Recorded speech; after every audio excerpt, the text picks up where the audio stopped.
Salut tout le monde, j'espère que vous allez bien. On se retrouve pour les top et flops du mois de juillet, de choses que j'ai pu voir ou lire. Ce mois-ci, je vais faire tout dans la même vidéo, lecture, ciné, Netflix, tout ça. Alors, je vais commencer par Netflix. Alors, je l'ai pas regardé ce mois-ci, mais c'est un documentaire que j'aime beaucoup, qui s'appelle Blackfish. Et il était sur Netflix pendant un temps, il en avait été retiré, et là j'ai vu qu'il était revenu, donc je vous conseille vraiment de le voir. C'est sur les parcs aquatiques, et notamment la vie des orques dans les parcs aquatiques, et des drames qui sont arrivés, et on vous explique le pourquoi du comment, comment fonctionne on dit meute, je sais pas, d'orques, combien de temps ils vivent, la société matriarcale, comment elle est établie, etc. Et moi j'ai toujours trouvé ça fascinant. Et le documentaire est très bien fait, il a eu plein de prix. Si vous l'avez jamais vu, n'hésitez pas à aller voir. Sur Netflix toujours, j'ai regardé un autre documentaire qui s'appelle Victim Suspect, donc c'est victime/suspect. Et là, on suit une journaliste qui a enquêté sur des affaires aux États-Unis. Donc au départ, elle s'est focalisée sur une affaire et puis après, elle s'est rendue compte qu'il y avait cette même façon de procéder un peu sur plein d'affaires. Et en fait, c'est des femmes qui vont porter plainte pour viol. Et au final, ce qui arrive après peut-être le premier interrogatoire, mais souvent c'est le premier ou le deuxième, et ben elles se font arrêter pour faux témoignage, fausse déposition, et c'est elles qui font de la prison. Et parfois, leurs agresseurs ne sont même pas interrogés. Donc la journaliste, voyant qu'il y avait plein de points communs et des choses assez récurrentes, s'est intéressée à ça, et il est sorti il n'y a pas très longtemps. Vraiment, allez le voir, parce que résumé comme ça, évidemment, il y a beaucoup plus de complexité et d'enjeux que ça. Et le dernier que j'ai regardé, c'est encore une série documentaire cette fois, c'est en plusieurs épisodes, et ça s'appelle Quarterback, et donc c'est sur les quarterbacks dans les équipes de football américain, qui est la position phare, centrale, souvent déterminante dans un match ou dans une saison, et donc la pression sur le quarterback pour être excellent est vraiment très forte. Et donc là, la série suit 3 quarterbacks d'équipes différentes, et on voit un peu leur quotidien, leur entraînement, leur préparation physique, etc.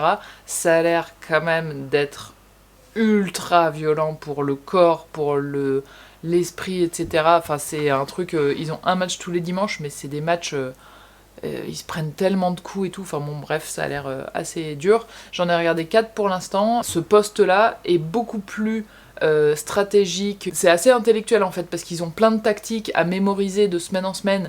Elles changent toutes les semaines, évidemment, elles ont des noms différents, ils ont des codes, etc. à apprendre par cœur toutes les semaines. Enfin, ça, j'ai trouvé ça assez intéressant, donc j'ai hâte de voir la suite. Je crois que c'est en 8 épisodes. Ensuite, côté ciné, je suis allée voir Barbie. Je n'ai pas échappé à la vague rose, bien entendu. Alors, moi j'ai beaucoup aimé. Évidemment, ça reste un produit Mattel pour vendre des millions de poupées, donc ça c'est un peu... Bon, voilà, je trouve que c'est un peu dommage presque, mais en même temps, c'est parce que c'est un jouet que tout le monde a eu, que autant de monde ira le voir et que le message passera peut-être plus. Voilà, peut-être que si ça avait été un film indépendant avec un autre nom de poupée imaginaire, ça n'aurait pas fonctionné du tout. Et j'ai trouvé ça plutôt rigolo et plutôt assez bien fait sur plein de côtés dans la narration, dans l'histoire, hein, je parle pas du côté technique du film. Et j'ai passé plutôt un beau moment. Voilà. Ensuite, je suis allée voir Les Algues Vertes, je crois. C'est un film qui retrace l'enquête d'une journaliste en Bretagne sur justement les algues vertes. Et alors moi qui vais régulièrement en Bretagne, je n'en avais jamais entendu parler, donc je trouve ça bien qu'il y ait ce film. Et il y a aussi une BD qui a le même nom et qui est écrit qui a été scénarisée par la même journaliste. Et donc en fait, ce sont des algues vertes qui prolifèrent énormément. Et ce serait dû à l'agriculture intensive qui fait que ce qu'on rejette dans les rivières et donc dans la mer permet à cette algue d'être beaucoup plus présente qu'elle ne le serait naturellement, sauf qu'elle est ultra mortelle, c'est-à-dire que si vous faites un jogging et que vous touchez ces algues, vous pouvez mourir en quelques minutes. C'est aussi grave que ça, donc n'hésitez pas à soit aller le voir, soit lire la BD peut-être, selon ou même lire des choses à aller chercher sur internet si le sujet vous intéresse, mais je trouve ça... J'ai trouvé ça bien. Le film en lui-même, c'est pas un suspense incroyable, etc. Mais ça raconte l'histoire voilà, on suit bien le cheminement de cette histoire, donc je trouve ça chouette. Et le dernier que j'ai vu, c'était L'amour et les forêts, sur un mari qui a une emprise très forte sur sa femme et c'est un manipulateur pervers narcissique, etc. Et alors j'aime bien les acteurs, il y avait plein de choses que j'ai trouvées bien dans le côté c'est très insidieux, c'est très progressif, etc. Mais il y a aussi des choses que j'ai pas trop aimées, sans vous dévoiler tout, mais en gros, je trouve que on dirait que les enfants, par exemple, ça les touche pas du tout, alors qu'on les voit à un moment entendre une dispute très forte, etc. Et ils sont toujours aussi heureux, affectueux avec leur père, et ça, je trouve... Enfin, je sais pas pourquoi ce choix, d'ailleurs, c'est intéressant, mais comme si ils oubliaient du jour au lendemain. Enfin, je sais pas, ça m'a un peu dérangé. Si le sujet vous intéresse, il y a aussi une très bonne BD là-dessus qui s'appelle Amour en cendres, dont je vous ai parlé il y a quelques mois maintenant, mais qui est très bien. Ensuite, j'ai pu voir une série de tout petits épisodes de entre 10 minutes et un quart d'heure d'Ovidie. Vous savez, ma passion pour Ovidie, je la trouve... voilà, si vous avez jamais lu un de ses livres, n'hésitez pas à aller voir le dernier, qui est très bien, qui s'appelle La chair est triste hélas. Et donc ça, c'est une série documentaire, c'est sur Canal+, et ça s'appelle Des gens bien ordinaires.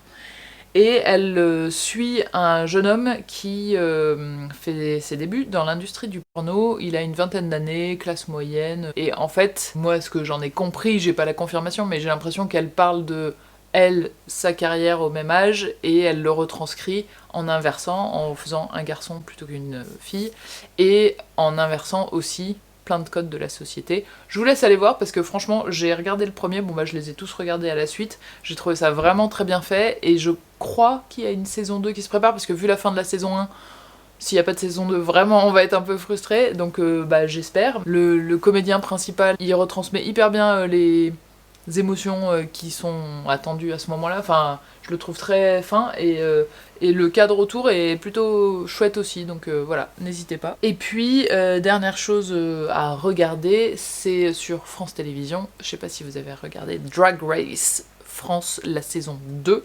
Là on en est au 4e épisode, et moi je trouve ça très cool, Drag Race, donc voilà, n'hésitez pas à aller voir, et si vous avez jamais vu, n'hésitez pas à commencer par la saison 1, comme ça vous pourrez enchaîner. Ensuite, en podcast, j'ai écouté un podcast qui s'appelle Méta de choc. Et alors c'est le genre de podcast que j'ai jamais entendu, on me l'a conseillé et je pense que j'y serais jamais allée toute seule. C'est réfléchir à pourquoi on pense comme ça, enfin c'est assez méta entre guillemets. Ça peut être un épisode, mais souvent c'est en plusieurs épisodes sur un thème spécifique. Celui qu'on m'a conseillé et que j'ai écouté, c'est sur le coaching un peu à outrance, à l'américaine, le coaching quand c'est fait dans un stade avec des milliers de personnes, et en fait c'est un homme qui y est allé, et qui raconte son expérience, et c'est hyper intéressant, c'est pour le coup très méta parce que lui a étudié les techniques qui vont être utilisées, mais en même temps il est quand même manipulé, etc. Enfin vraiment très très bien. Et il y a d'autres épisodes dont on m'a parlé que j'ai pas encore écouté, mais en tout cas ça a l'air bien. Et puis dernière chose, des produits, ça fait longtemps que je n'ai pas parlé de produits, mais Typologie m'a envoyé des produits et franchement ils sont très cool. Le premier que je vous conseillerais, c'est la crème solaire. Elle était très bien déjà l'année dernière, mais il y avait une très très très forte odeur de cannelle, et moi c'est vraiment pas une odeur que j'aime bien. Et là, j'ai reçu la nouvelle, direct je l'ai senti, il n'y a plus aucune odeur. Et donc voilà, elle est très bien. Ça c'est le format plus petit, ça c'est la visage, et il y a un format plus grand pour le corps. Et j'ai aussi reçu deux petites choses comme ça, deux petits flacons en verre. Le premier c'est concentré illuminateur vitamine C. Donc c'est un petit sérum, et en fait ça ressemble très fort à un enlumineur, vous savez, liquide qu'on peut se mettre en haut des joues, sauf que ça, c'est à diluer plus ou moins fortement dans votre crème de jour pour vous faire un truc enlumineur sur tout le visage. Alors j'avais très très peur de l'effet boule à facette 2000, et en fait moi j'en ai mis 2 gouttes, franchement ça se voit à peine, donc si vous voulez faire boule à facette, faut vraiment en mettre beaucoup. Je vais essayer de vous montrer, hop. Vous voyez, ici c'est vraiment les gouttes telles quelles, et là je l'ai étalé, c'est pas encore sec, mais ça se voit pas du tout, j'en ai mis qu'une goutte et c'est vraiment discret. Donc quand on le met dans sa crème de jour, évidemment, ça fait pas... je suis dorée quoi. Et le dernier, c'est une huile pour les lèvres. La teinte que j'ai, c'est rose poudré. Mais alors franchement, c'est, vous voyez, c'est à peine teinté, juste ce qu'il faut pour que ça fasse relever un petit peu les lèvres, mais pas plus que ça. Tiens, d'ailleurs, je vais m'en mettre. Moi j'en mets très peu, le soleil se cache, j'en mets très peu parce que voilà, j'ai pas envie d'un résultat trop fort et puis j'ai pas envie que ça fasse trop désagréable à porter. Mais voilà, ça fait un tout petit effet, un tout petit peu glossé mais sans être collant, très agréable. Et ensuite, on va passer à la lecture, bien évidemment. Donc, le premier dont je veux vous parler de façon très rapide, c'est Le Chant d'Achille, et je ne vais pas vous en dire beaucoup plus parce que c'est le livre que j'ai donné en lecture commune pour mon Blush Book Club. Donc si ça vous intéresse de le lire en même temps que nous tous et nous toutes, et ben c'est la lecture du mois d'août. On se retrouve le dernier dimanche d'août, désolé pour la lumière, on s'en fiche, en direct sur Discord, blablabla, je vous mets tous les détails et surtout je vous mets le lien vers la vidéo où je vous explique tout. Donc c'est un livre de Madeleine Miller sur la mythologie et moi j'avais jamais lu de mythologie et je l'ai beaucoup aimé, c'est pour ça que j'ai décidé de le donner en lecture du mois pour tout le monde. Donc je ne vous en dis pas plus. Ayant beaucoup aimé Le Chant d'Achille, j'ai voulu lire l'autre livre phare de cette autrice qui s'appelle Circé et là j'ai pas du tout aimé, je me suis ennuyée et après peut-être 50 pages, j'ai commencé à lire un peu plus rapidement, je lisais une phrase par page et puis après une phrase toutes les 5 pages, enfin vraiment c'était en gros pour voir comment ça finissait si jamais il y avait un truc exceptionnel, mais rien du tout, donc bah voilà, comme quoi on peut être sur le même style, c'est-à-dire mythologie, la même autrice, Madeleine Miller, et avoir un coup de cœur et un... Non, surtout pas. Si vous avez lu les deux, n'hésitez pas à nous dire ce que vous en avez pensé, mais... Ensuite, j'ai lu un livre de Gloria Steinem qui s'appelle en anglais My Life on the Road et en français Ma vie sur la route, c'est vraiment une traduction littérale. Et celui-là, j'ai trop aimé, c'était hyper intéressant. Donc, en gros, Gloria Steinem, c'est une icône du féminisme américain depuis les années 60. Elle est toujours vivante, elle a, je crois, presque 90 ans maintenant, ou elle a 90 ans. En fait, son travail dans la vie, c'était de parcourir les États-Unis pour aller organiser telle conférence, telle rencontre, telle manifestation, etc. Très militante, mais toujours sur la route. Genre, je sais plus dans quel chapitre, elle dit « J'ai réalisé que la dernière fois que j'ai passé du temps chez moi, plusieurs jours de suite, c'était il y a 10 ans, et c'était 8 jours. » Donc vraiment, vie sur la route non-stop. Et donc elle raconte un peu son enfance aussi sur la route, et donc ça viendrait sans doute de là, son amour d'être pas sur la route. Et elle raconte plein d'anecdotes, plein de rencontres, plein de conversations, où elle était pleine de convictions, et puis en fait, en parlant à tel chauffeur de taxi, elle s'est dit « Ah oui, mais non, mais pas du tout », en parlant à tel camionneur « Ah bah non, mais pas du tout », en parlant aux hôtesses de l'air, en parlant... Et en fait, c'est ces échanges avec les gens sur la route qui ont façonné et modifié elle, sa vision des choses et sa façon de militer. Et franchement, bah, ça donne un peu envie de faire son métier, ça donne envie de parler à tout le monde, c'est hyper optimiste sur on va changer les choses un par un, etc.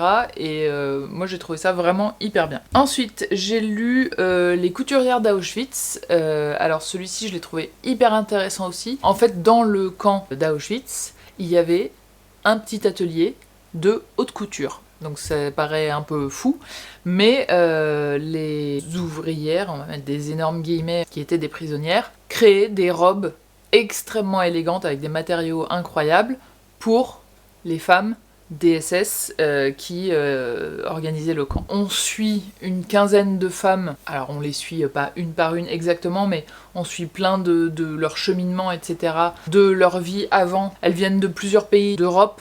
Donc on voit la montée du nazisme en Allemagne et les répercussions sur chacune de leurs pays, comment elles se retrouvent dans ce camp, comment elles s'organisent, etc.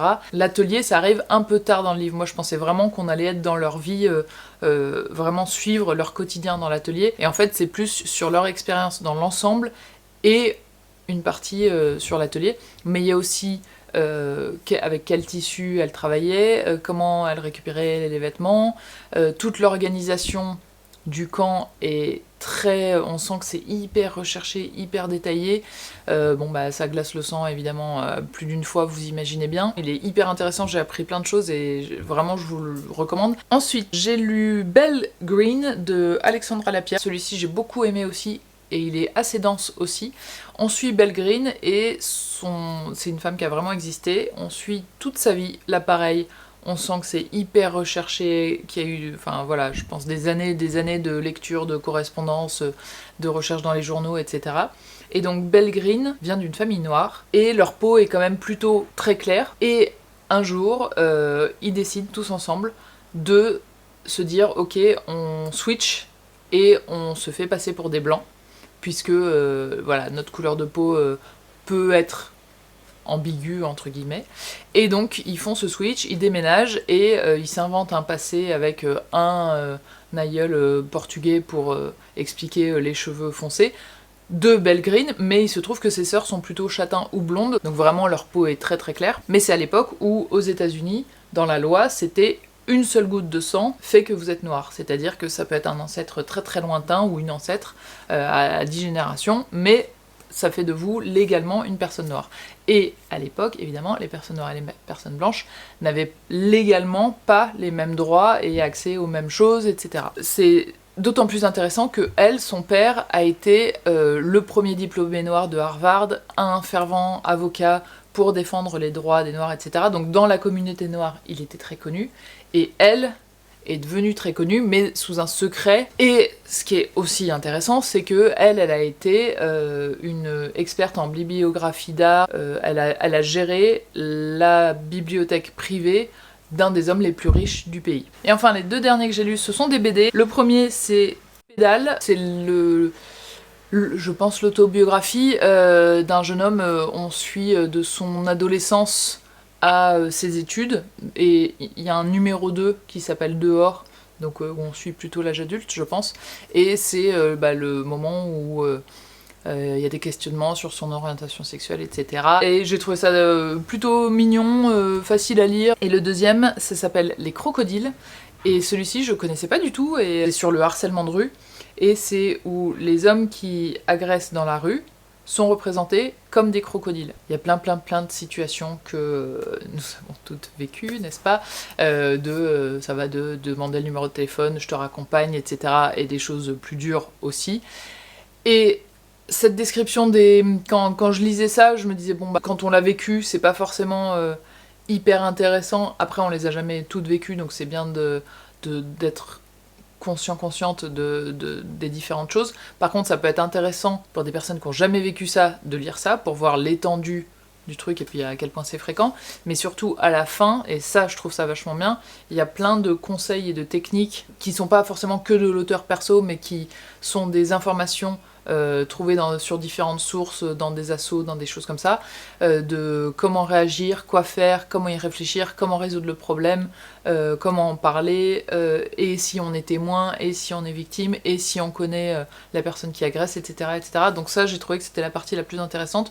Du coup, au final, ça fait un tout assez cohérent, et voilà, je me suis dit que ça pouvait être un cadeau intéressant à faire. Et dernière chose dont j'allais complètement oublier de vous parler, un petit projet couture que je me suis fait, et je prépare évidemment le tuto. Je me suis fait un sac à main besace que je porte en général comme ça, hop, dans le dos. J'ai fait un sac à main avec plein de poches pour que vous puissiez mettre tout ce dont vous avez besoin. Il y a des poches ici, sur l'extérieur, et là il y a des poches devant, derrière et sur les côtés. Ma poche à stylo, hop, qui est là. Donc j'ai essayé de penser à un truc, voilà, trop bien. Là c'est une version été avec une toile style transat, mais je pense que je vais m'en faire une version hiver. Oups, désolé pour le micro. Je pense que je vais m'en faire une version hiver en velours aussi pour la rentrée. Donc voilà, je vous ferai un tuto, il y aura peut-être un peu d'été, un peu d'hiver, mais je vais corriger toutes les erreurs que j'ai faites là pour vous faire un truc super, et je pense qu'il va être cool. Je m'arrête là pour ce mois de juillet. Comme d'hab, n'hésitez pas à me laisser vos recommandations dans les commentaires, je les lirai avec grand plaisir. J'espère que vous allez bien, que vous allez passer un bon mois d'août. On se retrouve tout fin août pour le book club et le premier lundi de septembre pour les top et flop du mois d'août. Je vous souhaite une très belle semaine et je vous dis à très vite. Ciao!